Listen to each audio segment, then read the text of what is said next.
tonight? Or does it increase as you get closer? Where are you at right Well, I think excitement continues just because you're going to some place that you treasure being at this time of year. And if you guys are on our field at this time of year, it means we're doing something special. So, yeah, I think the excitement continues, but it's just redirected towards another place at this point. How much does it help in game one that it's against a very familiar opponent? Yeah, it helps to some degree. I mean, the game that we had won't mean anything moving forward, but at the same time, I guess it does. You know, really, when you look at the bracket, and really all we can think about right now is Louisville, but when you look at the bracket as a whole, yeah, I mean, it's all people that we've seen before. So, some ways that's good, and we even got some familiar people on the other side as well. But that's really, it's all about one game right now. Where did the series with Louisville come from? Where did that develop, that playing them once a year? Yeah. I think Dan and myself just getting together. We had known each other for quite some time. He was a player at Citadel when I was a coach at Presbyterian. Then, we both recruited when I was at Clemson. He was at the Citadel, then went to Ole Miss. So we just had a relationship built up over time. And then when they went to the World Series in 2007, it was important that we got them on the schedule just to play at least one time. And when we did, it just turned into a nice little rivalry. And we had all those games in 9 and 10 that carried a lot of weight. And then it seems like, we've just run into them quite a bit. But I think a lot of their program, it has a lot to do with him.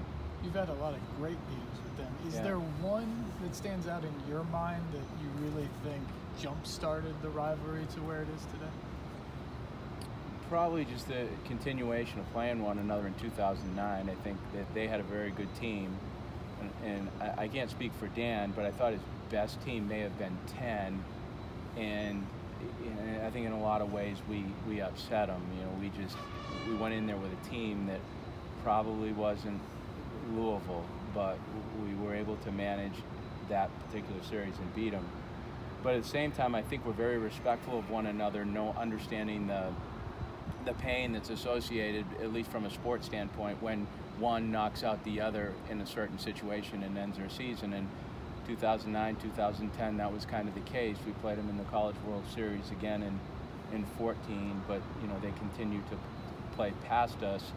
So it's just, I think 9 really was the year that did it. And we had the 17-inning game in 10, and that kind of inspired more intensity with it. But it's been a fun rivalry. You mentioned the other night how hard it is to get to Omaha. All these teams have to reload every year for that chance. What's that challenge like, having to reload your roster every year to put together a contender every year? It's difficult. To get to a regional is difficult. To win a regional is difficult. To get to a super regional and overcome that is difficult. I just think the College World Series is its own little special animal, and it's almost like you have to knock on the door a couple times before you get there, and then you have to get there to understand what it's like to get there and how to manage it. Because I think the managing power of it is just as important as playing to get in it. There's some teams that have a way of just finding their way to Omaha, and I really think it's because of how they manage it within their organization. But we easily could have, like a lot of teams, are probably looking back and said we were probably 1 pitch away or 2 pitches away from not even being there. But it is timing, and your team has to be playing well. It's not the best team; it's the team that plays the best in order to get there. It's just a difficult task. So how do you manage it with your guys? I mean, we talked all year about their consistency and their maturity. In that respect, is it easier to manage with this group taking maybe? I think in a lot of ways it is, just because they manage information really well. And the only thing I try to do is just be an organizer and bring some clarity to what they're about to go through. I'm not trying to be a know-it-all. I'm not trying to give them a wealth of information to bog them down. I'm basically just trying to give them information so they can ready themselves and steady themselves for what they're about to do. Because, as I told them, let's make no bones about it. When you get there, it's an adrenaline rush. It is. It's a festival of baseball. And I think there's a certain part of them where I want them to be a tourist for a day or a day and a half. But then the tourist you have to move into the competitive mode and say, okay, now we're here and we're here for a reason. I want them to enjoy it, and they will. but at the same time, you have to buckle down and say, okay, now it's business, now it's time. How much do you caution them about, and not that they really need it, but just not buying into the whole we may be the favorite thing, especially since the number 1 seed is not out, but you guys are the top ranked seed that's out? Yeah, we've kind of crossed that path many times during the course of the year, and I think to the help of Vanderbilt, I think it would, to be a preseason number 1, and then you're a preseason 1. Well, forget it.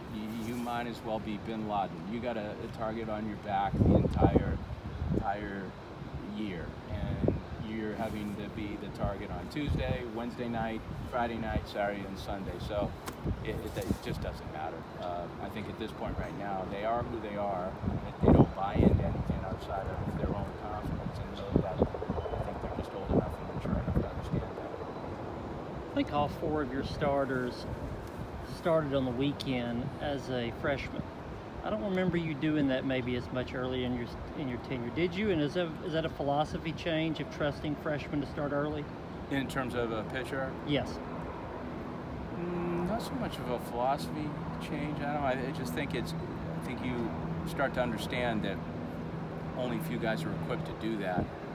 I think really in Kumar's case, it wasn't the worst thing in the world for him to go down. I say him, and not pitch as well against TCU at the beginning of the year on that Sunday. If things go too well, sometimes, even as a young kid, you start thinking that what you've got is good enough. And nothing's ever good enough in this conference. It isn't. You have to improve all the time, because as good as you get, that same target shows up on your back too. And people start isolating on the things that you do well, and then they start game planning against you. So I think it's just a learning curve that people have to go through. And as this year has progressed for Kumar, like it did for David, like it did for Sonny, like it did for Mikey, and any other guy who's pitched as a young kid in our program, they have progressed along the way. But I've always thought if you can do it, give them small doses first. If you can't do it, you got to throw them in there like Beatty did. He had to pitch his freshman year because we were not equipped to have many kids. Then they just have to do it. But I'd rather start them slow. You said on Selection Monday, part of your job as a parent is you prepare them, and then you have to pull back and let them just go.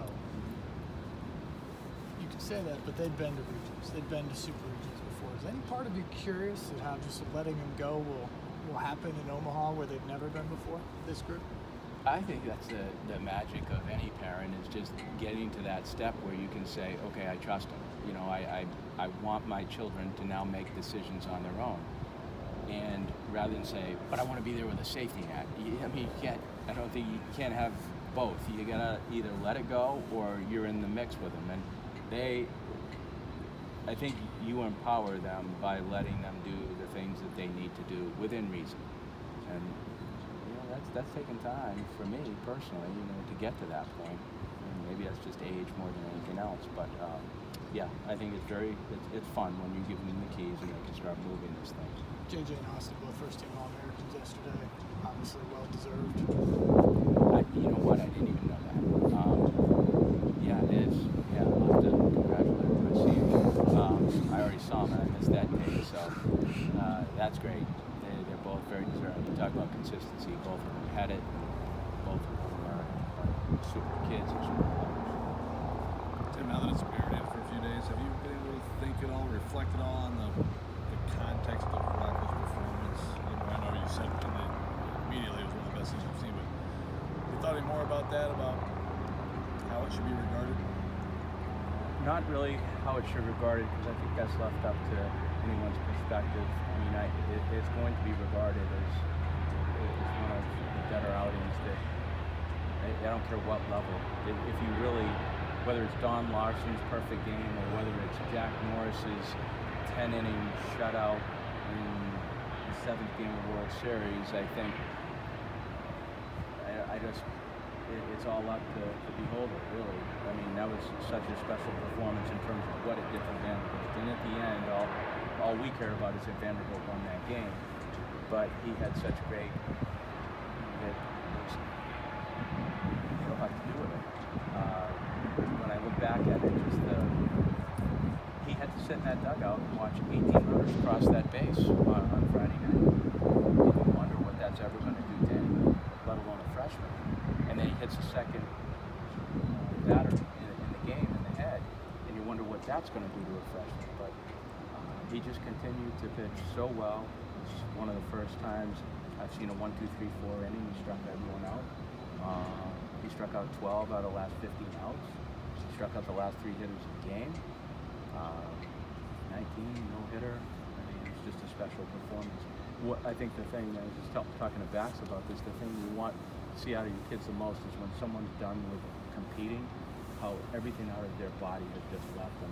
And that was the best thing to see, is his shirt was unbuttoned and you could tell all his energies was just left on the field. And I think when you see a person that competes at that level, it's the most fulfilling thing that you can see in competition. So there's going to be obviously a lot of anticipation for his next time out. Do you manage that any differently given all the attention and just what he just did?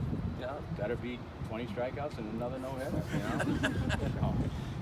He's got to pitch. I'll tell you the thing about him, he just wants to win. So he's going to do the best he can. I know if you pitch like that all the time, there's a certain level of anticipation, but he'll handle it well. I mean, he came out the next day on Sunday, just tossing me balls here as I flung them. He's just, you know, you could already tell he was smart. He's very bright, very mature, articulate kid. I remember you said in Hoover, because he was very self-critical of himself in Hoover, you said that would benefit him well. Is that come into play even more now when he has a near perfect performance? Yeah, he's not someone who takes, if you congratulate him on something, he's going to wear it, but you can wear it quick. He doesn't want to hear that. He wants to move forward. He's a kid that is always searching for better ways to compete and to do better at what he's doing. You know, ironically, we had dinner with him before he came with his parents at Calhoun's in Knoxville, and he didn't say anything. He sat there and we all spoke, but he didn't say anything. And I was wondering at that point if he was even engaged. And when the conversation was done, just before we got up and paid the bill, he said to me, I'm going to be one of the best teammates you've ever had in your program. And I remember Maggie and I talking about that, going back to Nashville and saying, this kid really means that. You know, he sat there the whole time, didn't say anything until that moment right there. And not only did we think he's coming to Vanderbilt, but we also thought, this kid's got different fibers. And yeah, I'll just never forget that. And it's kind of what he is.